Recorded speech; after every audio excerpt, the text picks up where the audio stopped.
Assalamualaikum warahmatullahi wabarakatuh.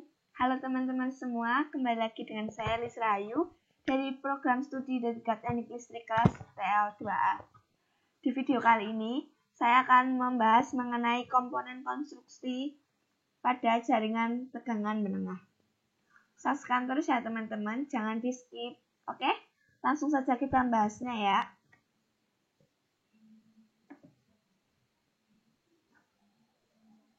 Pengertian.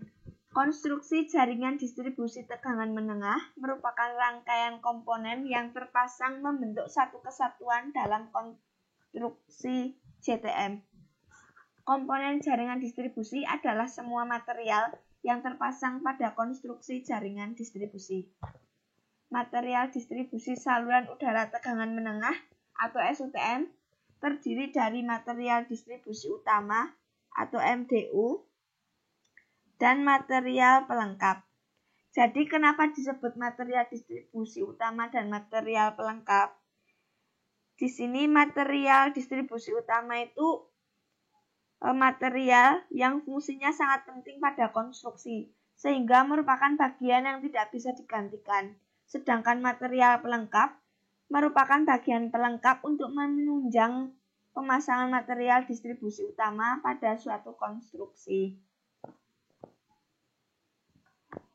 Kita masuk ke material distribusi utama. Kita akan bahasnya satu persatu ya. Di sini ada tiang, ada isolator, ada penghantar atau konduktor, dan ada peralatan hubung. Kita membahasnya mulai dari pertama tiang. Tiang ini berfungsi sebagai penyangga kawat agar berada di atas tiang dengan jarak aman sesuai dengan ketentuan. Terbuat dari bahan yang kuat, menahan beban tarik maupun tekanan yang berasal dari kawat ataupun tekanan angin. Menurut bahannya, tiang listrik terdiri dari tiang besi, tiang beton, dan tiang kayu. Kita bisa membahasnya satu persatu ya, mulai dari tiang besi terlebih dahulu.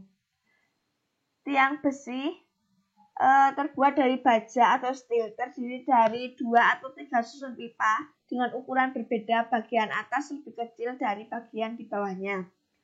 Setiap pipa disambung, bagian yang lebih kecil dimasukkan ke dalam bagian yang lebih besar sepanjang 50 cm, dipasang pen dan gelas.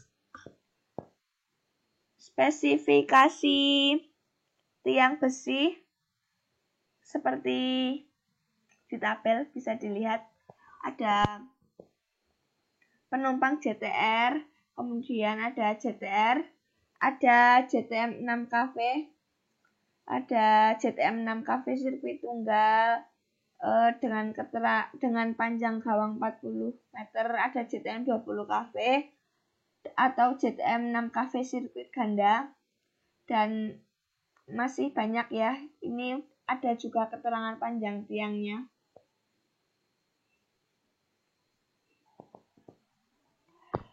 Kemudian tiang beton. Tiang beton ini terbuat dari bahan campuran semen, pasir, dan batu split, dicor dengan kerangka besi baja. Bentuk tiang beton ada 2 macam, yaitu berbentuk profil H dan berbentuk bulat. Tiang berbentuk profil H, konstruksi kerangka besi yang diregangkan dengan kekuatan tertentu, sehingga dengan kekuatan tiang dicor dengan bahan campuran beton menggunakan cetakan. Bahan campuran beton dipres sampai padat pada cetakannya, dipanasi beberapa saat sampai mengeras. Keuntungan tiang beton ini, kekuatan puncaknya besar, kemudian pemeliharaannya praktis, umur praktis tidak terbatas. Tapi juga ada kerugiannya, di mana kerugiannya itu rapuh dan mudah pecah. Selain itu, tiang beton ini juga berat dan untuk mendirikannya perlu alat khusus dan keahlian. Kemudian ada tiang kayu. Tiang kayu ini terbuat dari kayu yang tahan perubahan cuaca, baik panas maupun hujan, dan tidak mudah rapuh oleh bahan-bahan lain yang ada di dalam tanah. Selain itu juga tidak dimakan rayap atau binatang pengerat. Dalam tiang listrik juga ada ketentuan yang harus dipenuhi, di mana ada beban kerja, kekuatan puncak tiang, dan penandaan tanda pengenal tiang. Beban kerja adalah beban yang diizinkan terhadap tiang, sehingga tiang tersebut mampu menahan beban tersebut secara terus-menerus. Kekuatan puncak tiang ditentukan oleh konstruksi dan ukuran tiang, dengan gaya yang bekerja ditentukan oleh berat dan gaya tarik hantaran.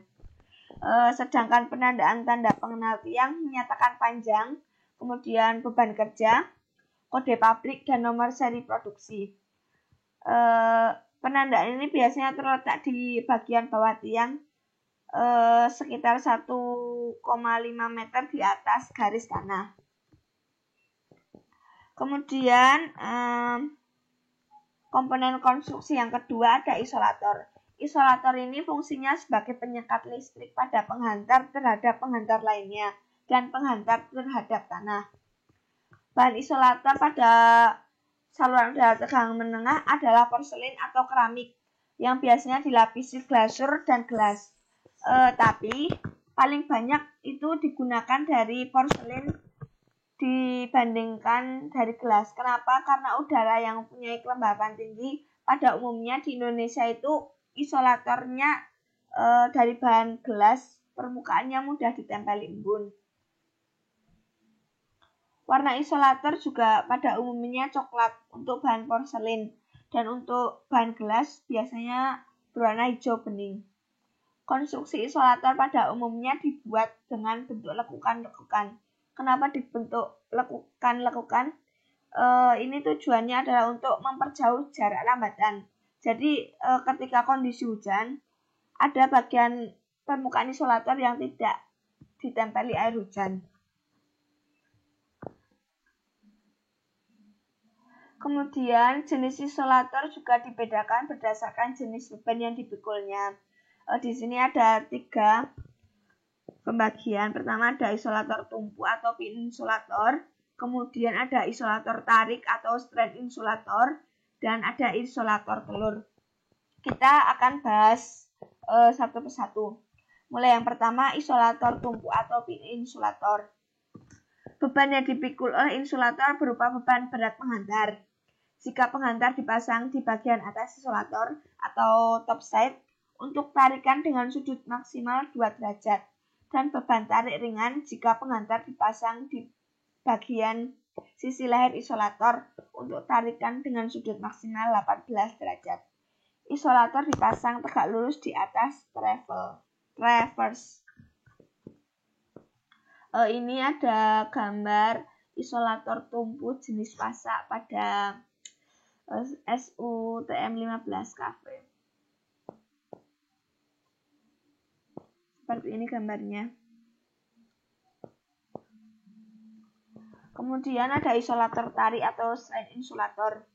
Jadi pada isolator tarik ini beban yang dipikul oleh isolator berupa beban berat penghantar dan ditambah dengan beban akibat pengencangan atau tarikan dari penghantar. Seperti pada konstruksi tiang awal atau akhir, kemudian tiang sudut, tiang pencabangan, dan tiang penegang. Isolator ini dipasang di bagian sisi traverse atau searah dengan tarikan penghantar. Penghantar diikat dengan strand clamp dengan pengencangan mur bautnya. Ini bisa dilihat, ini ada gambar isolator tarik. Ini ada isolator tarik jenis Clevis. Bisa dicermati ya teman-teman, seperti ini gambarnya.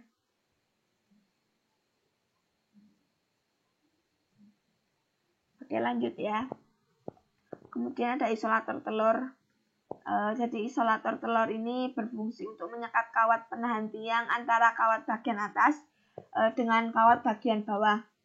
Selain itu, isolator telur juga mempunyai tahanan isolator yang tinggi. Ini juga mampu menahan tarikan kawat sebagai penahan tiang dari kemiringan. Kawat diikatkan ke isolator menggunakan performed spiral grip, yaitu bahan jadi yang pemasangannya dengan cara mengaitkan ke lubang isolator dan pada kawat tinggal membelitkannya.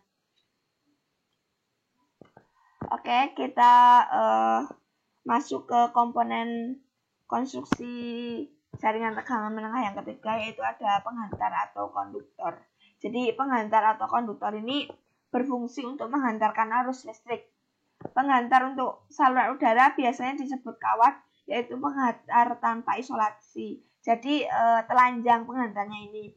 Sedangkan untuk saluran dalam tanah, saluran udara atau saluran udara berisolasi biasanya disebut dengan kabel. Di sini juga ada sifat penghantar yang baik, di mana penghantar yang baik itu mempunyai konduktivitas atau daya antar tinggi, kemudian daya tariknya juga tinggi, fleksibilitas tinggi, ringan, serta tidak mudah rapuh. Macam-macam logam. Jadi di sini banyak sekali logam yang ada di sekarang ini, dan ini ada macam-macam logam, di mana ada logam murni, ada terdiri dari BCC atau bare copper konduktor, ada juga AAC atau all aluminium konduktor. Kalau logam campuran ada AAC, all aluminium alloy konduktor. Logam paduan ada copper clad steel atau kawat baja berlapis tembaga, ada aluminium clad steel, kawat baja berlapis aluminium, dan logam yang terakhir ada kawat campuran, di mana ada jenisnya ada ACSR, aluminium cable steel reinforces. Di sini ada tabel jenis penghantar ya, bisa dilihat ya teman-teman. Ada juga ini tahanan jenis penghantarnya, ada nilai kekuatan tarik putusnya, kemudian ada berat jenisnya.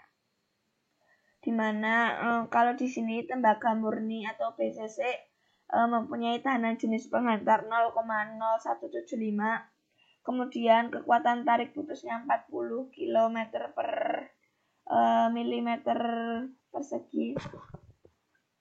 Kemudian berat jenisnya 8,96 gram per milimeter kubik. Ada juga aluminium murni dan aluminium campuran. Lanjut ya. Di sini kabel itu dipasang. Ada juga aturannya, di mana di sini kabel tanah dipasang di dalam tanah. Kemudian kabel instalasi dipasang di dalam pipa, direntang di langit-langit. Kabel fleksibel dipasang di panel kontrol dan instrumen. Kemudian di sini juga ada konstruksi kabel, di mana kabel tanah berinti satu dan berkawat satu atau banyak, berisolasi, berperisai, berselubung, biasanya untuk kabel TR. Kemudian sedangkan kabel instalasi itu berinti satu atau banyak dan berkawat satu atau banyak, berisolasi, kemudian terselubung. Sedangkan kabel fleksibel itu berinti satu atau banyak dan berkawat, dan kawatnya ini berkawat banyak halus.